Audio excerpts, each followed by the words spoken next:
Hello, everyone. Welcome into another Commerce IQ live stream where we go over a retail news roundup of the 4 articles that you need to read to better understand the state of retail, e-commerce, and the economy. So those 4 articles for you today, if you're interested in reading any of them, you can see them in the comments off to the side in the comment box. All 4 articles and links to those are listed there. So let's get to these articles. I'll share my screen here. And the first article is taken from Payments.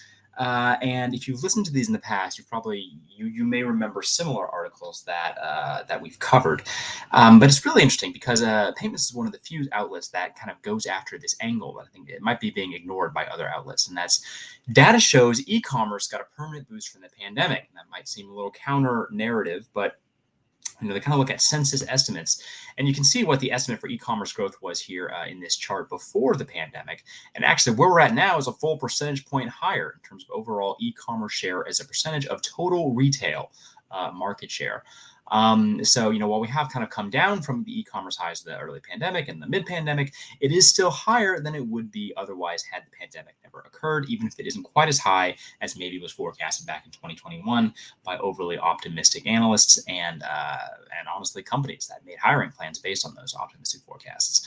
And what this means is interesting because it could mean that e-commerce is still headed for double-digit growth in the future. In fact, that's already happening. If you look at retailers like really like the big ones like Amazon, Walmart, and some others, you'll see that e-commerce, really ever since Q2 2022 is back in the double-digit growth range. I think e-commerce growth for Amazon North America this past quarter recently was 13%. And for Walmart, it was higher. It was 16%, which was, again, higher than I think the 12% or so that it was in Q2. So e-commerce already, believe it or not, on the upswing. And I feel like you don't really hear that narrative in many places, but already, especially for these big marketplaces, big retail e-commerce marketplaces like Amazon and Walmart, that's where e-commerce is kind of headed. That's where it's aggregating.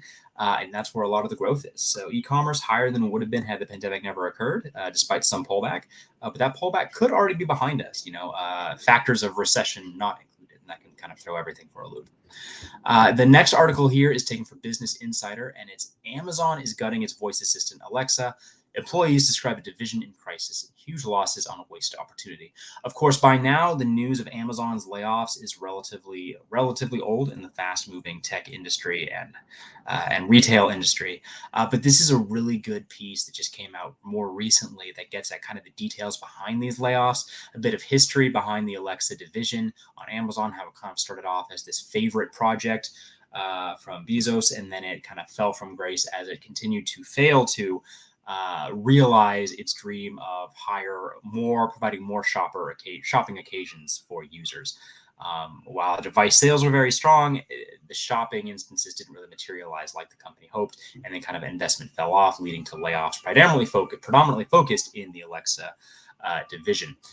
Beyond that, another article we have here is TikTok launches first in-app shops in the US as a part of expanded e-commerce push. Now, this news is actually a week old.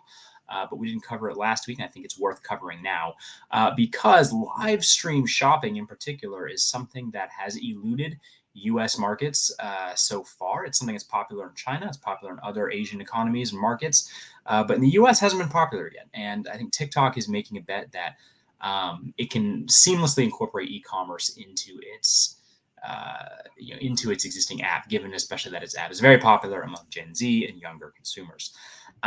So it's not just live stream shopping, though. It's also kind of shopping within the app, but broken out a little bit separately from the standard, TikTok videos, kind of a brand discovery place as well, where, if you like a brand on TikTok or a content creator on TikTok, you can maybe see what they're selling as well, in addition to actual shopping instances integrated into the videos themselves. So kind of a 1-2 approach, approaching both kind of separate from the videos and within the videos themselves.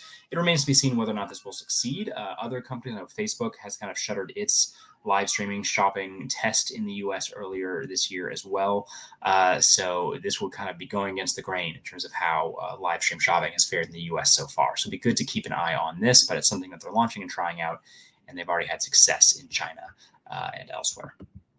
The final article here is from TechCrunch, and it's Germany widens antitrust probes of Amazon to loop in special use controls. And this is basically that There's kind of an expanded law in Germany that is now allowing the Federal Cartel Office, which is their antitrust organization, to broaden the organization into Amazon, which is already ongoing, to look into additional pricing control accusations and brand gating, what's called brand gating, on Amazon's third-party marketplace in the country.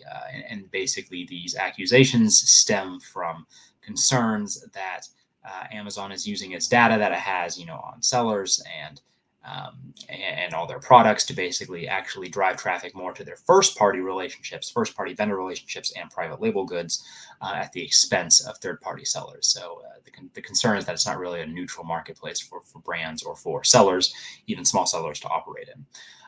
The reason this is interesting, it goes beyond just Germany, is because some of these new laws enacted are actually similar laws that have been passed in the entire kind of Euro bloc's new Digital Markets Act law, which will go into effect next year.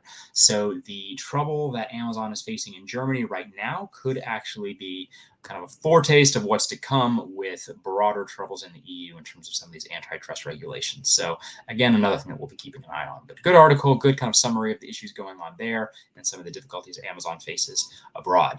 That sums us up for our articles of the week. And of course, it's for many of us and for you, I know it's some time off around Thanksgiving. So I hope you have a great Thanksgiving. And kind of do whatever your preference is for Black Friday. And I look forward to presenting to you again. Thank you.